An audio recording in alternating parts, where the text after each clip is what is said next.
Hey, what's up? Welcome to today's fantastic tutorial. Today we are going to learn how to achieve the cinematic look in Adobe Lightroom. Cinematic look is very simple and easy to achieve. All you have to do is keep the combination of two colors, and those two colors must be complementary to each other. And as you have seen in the Hollywood movies, there are combination of mostly the warmer skin tone, that is the orange, and then the shadows are either the dark blue, dark green or the teal. So we are going to combine these two colors to achieve the cinematic look in Adobe Lightroom. So let's get started.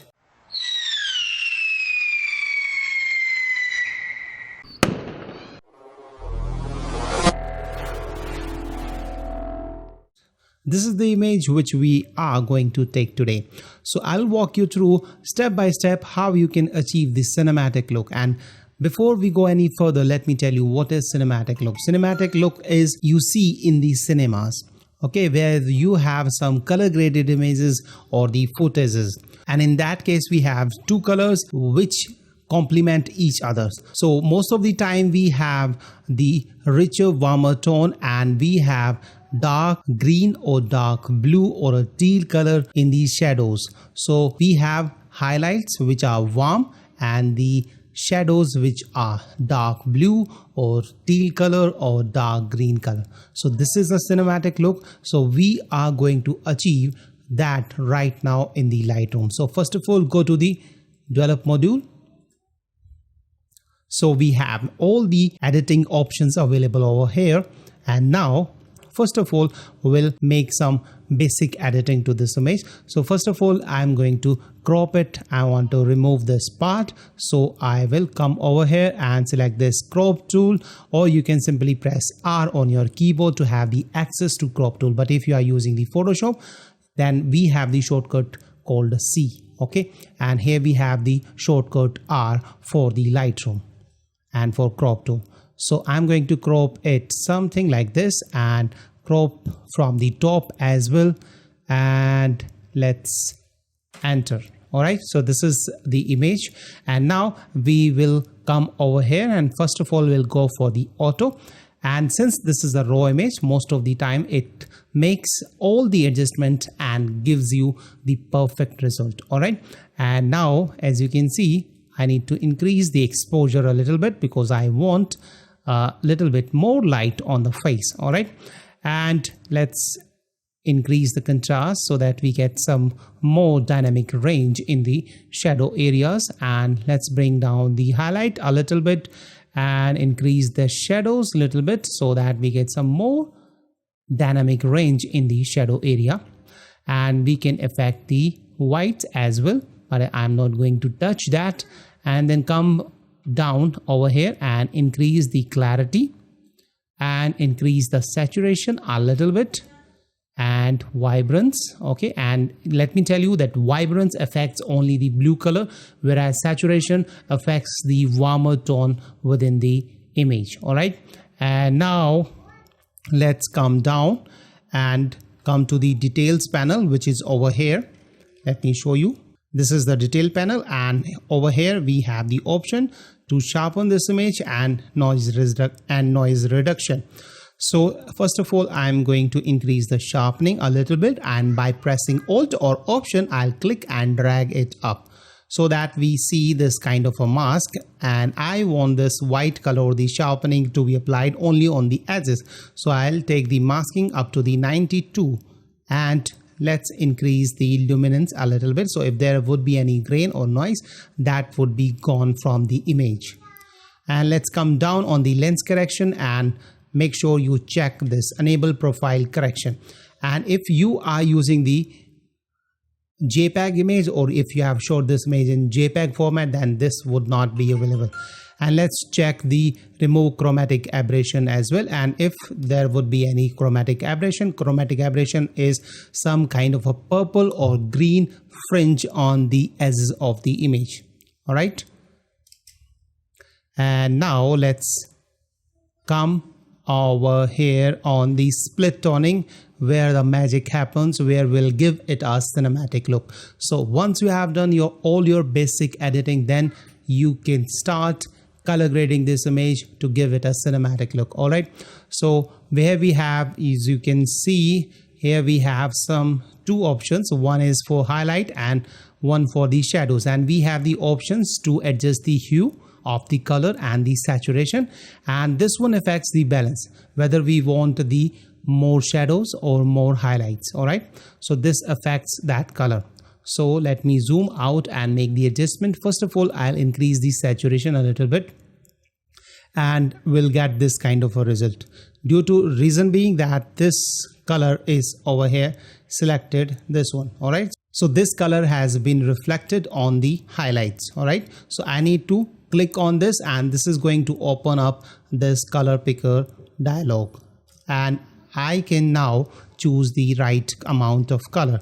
So I will go for the orange, okay, because I want the skin tone to be the warmer. All right, so I'll go for something like this. I don't want it to be that dark, so I'll take the lighter color, something like this, not that warmer, not that cold. All right, and I can adjust that as well by using the saturation slider as well. So if I increase, it's going to introduce more of that color into the highlights. If I drag it back, it is going to take away that. So I'm going to add a little bit saturation, and that is of 26. All right, and here we have this option of this button. So if we press it, it is going to shut off this split toning, and it will show you the result before and after. So I can press it, I can turn it off. This is our previous one, and this is after we have applied the color grading to the highlights only. And now come to the shadows. All right, so I'll increase the saturation, and we get this result. Reason being, again, we have this color selected, so I will click over here. This is going to open up the color picker dialog, and now I'm going to take, let's say, darker green color. So let's take something like this, okay, and I'm picking very small, and we can try different options as well, but I'm going to limit it to the subtle change, not that drastic change at the moment. And this is what I have selected, and this is around 138 is the hue, okay. And once we select this color, this slider automatically selects the perfect hue, okay. And now I can adjust its saturation by going to this side, so I can increase it up or down. All right, and now we are going to add some vignette effect to this image. So I'll come down over here on the effects panel, which is over here, effects panel, and I can adjust the slider, which is over here. You can see highlight priority. So if I'll drag it to this side, it's going to add some more dark color to this, and if I drag it up, it is going to add the white color. So it depends on what kind of a result you want, but I want this to have some darker effect, so I will go for something like this. All right, not that much, but not even less than that, okay. And now we are going to work on this little bit further. So what I will do, I'll go back on the shadows, and let's try this slider this time. So I will try to move the slider a little bit on the bluer side, so we get this aqua color, aqua hue in the shadow areas. And let's increase the highlights a little bit, or the saturation of the highlights a little bit, and let's try to adjust the hue slider as well.